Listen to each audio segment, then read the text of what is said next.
Hello,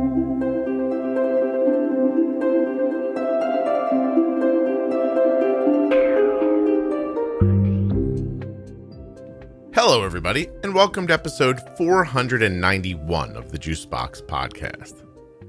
On today's show, we're going to try something a little different.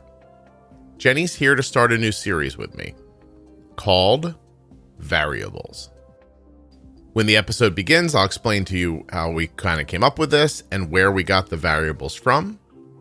But today's variable, the very first one in the series, is trampolines. Please remember while you're listening that nothing you hear on the Juicebox Podcast should be considered advice, medical or otherwise. Always consult a physician before making any changes to your healthcare plan or becoming bold with insulin. If you're looking for ways to support the podcast, it's simple, easy, and free to do. Just subscribe in the podcast app that you're listening in right now. If you're listening online, check it out in the podcast app and hit subscribe or follow. And of course, tell someone else about the show. Subscribe and share. That's all I need you to do.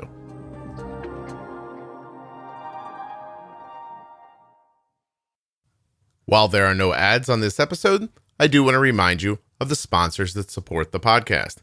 The Dexcom G6 continuous glucose monitor. Please learn more at dexcom.com/juicebox. The Contour Next One blood glucose meter. contournext.com/juicebox. The Omnipod tubeless insulin pump. omnipod.com/juicebox. Find out about Gvoke Glucagon at gvokeglucagon.com/juicebox. Learn more about Touched by Type 1 at touchedbytype1.org. And please consider supporting the T1D Exchange. t1dexchange.org/juicebox. You added a variable pro tip episode. I didn't there's a pro tip episode about variables, talking to people about how things that you might not expect can impact your blood sugar. And that was not on my radar when I made the first pro tip list. That was all Jenny putting that in. But more recently, I went to the Facebook page and I just asked people, tell me everything that impacts your blood sugar, right? Just everything. And I am looking at a list here, Jenny, that is 159 things long. Wow. So some of them might be duplicates, and we'll find out as we go. But I thought it would be important for people, and I know you agree, for them to understand these impact things. Yes. Because they're say again what you just said before we started talking about this. You were talking about doctors give directions but don't take stuff into consideration. Yeah, many doctors have their sort of cut and dry, very black and white, if this, then that, right? It's sort of, if you're going to go and exercise, just stop your pump, take the insulin away, and it will work, right? Well, that's given everybody's exercises that they're going to go out and walk their dog for 35 minutes. That's not in any means, especially with the exercise that we have today. You could be doing anything. For God's sake, 2 weeks ago, I took, do you know what a pound class is? You have these drumsticks and you right? Sounded dirty to me. So no, I guess I don't know what it is. You have these weighted drumsticks and it's a good cardio workout. I actually made my kids do it with me because a friend was doing it. But anyway, I knew it was going to be a variable, right? But what kind of variable? Was it going to be more aerobic? Was it going to be aerobic and anaerobic? Was it going to be sitting and pounding fiddlesticks in the air? I didn't have any idea. So how do you plan for a variable like that? I planned for it to be like cardio. So from the sense of what a doctor would tell me to do as a cut and dry, black and white, each time I go and exercise, do this, that's not true. It isn't. And so there are many variables to consider. Right. Well, since you went that way with your description, here's number 157 on the list, trampolines. So I said to people, tell me some things that make managing blood sugars difficult. And so many people said trampolines that it wasn't funny. So there is something about that specific exercise that crashes blood sugars, right? Well, if you think about it's kind of an all over body workout, right? You're using your arms, you're using your legs, you're using your core muscles to stabilize your body, depending on how much flipping and acrobatic. Maybe you've got a basketball hoop inside of your trampoline, like I've seen many kids have. So maybe you're doing that along. I mean, it is, and for the most part, it is an aerobic exercise. Okay. It will drop blood sugar. In fact, a lot of the kids that I work with who have them, their parents send them out when they've got a high blood sugar to get it to come down quick. And it works, yeah.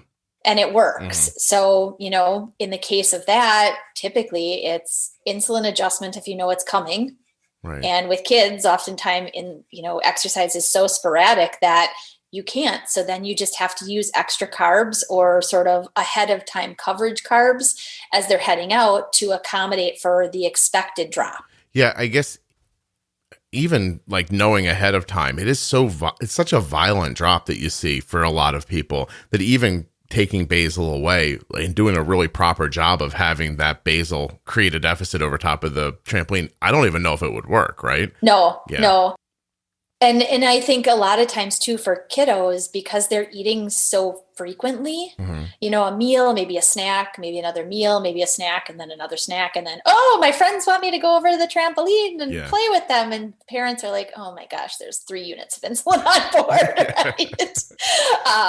So you learn eventually how to handle it. I've seen people say that their kids take like spoonfuls of like peanut butter, like, they'll drink a juice before they get on, like stuff like that.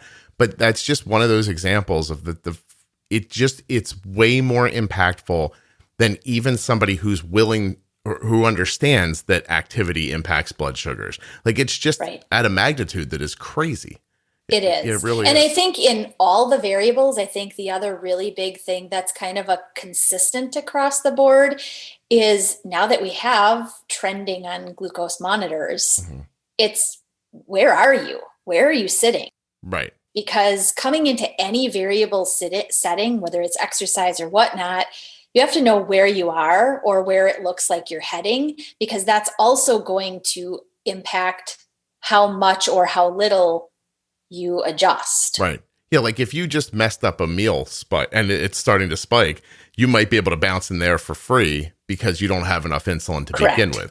But if you're super stable at 140 and you haven't eaten in a couple of hours, even if you don't have insulin on board, you are going to drop from this exercise. Just basal. Yep. This is why gymnasts look so strong, because that whole, and for some reason, the adrenaline doesn't even help it. Do you know what I mean? For the most part. Yeah. I don't think there's enough adrenaline unless it was like you just said, like maybe a competition, that like adrenaline competitive kind of component. Right. And then it's not really it's like a performance. It might be a 2-minute, 4-minute sort of like routine. And then they go sit on the bench. Yeah. And so there was like this buildup of adrenaline to perform, to do their best. And then they sit there until their next event, an hour later, maybe. I realized from your answer that I'm just a big baby because I just meant the adrenaline of bouncing up and down. Well, there could be too. I mean, if you're really the kind of person who's like, I don't know, are my feet actually going to hit the net or am I going to crash through the ground? There could be adrenaline there. I was genuinely embarrassed when you answered that way. I thought, that's a good answer, but that's not what I was worried about. I'm such a baby. I would never get on skis or do anything like that. So, that's funny. Yeah, I'm not up for that. Okay. Thank you. Cool.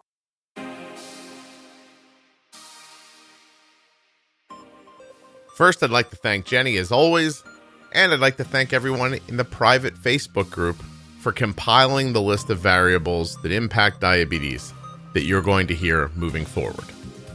Was that English? The variables that you're going to hear moving forward were given to me by the people. Yeah, I think I said that right. Anyway, and you should check out the Facebook page. It's really cool. It's just, I think 12,000 people in there now, really active people helping each other with their type 1. It's called Juicebox Podcast, Type 1 Diabetes. It's a private group, so nothing you say in there gets outside of it. It's very cool. Anyway, well, now I used up all the music. Damn it.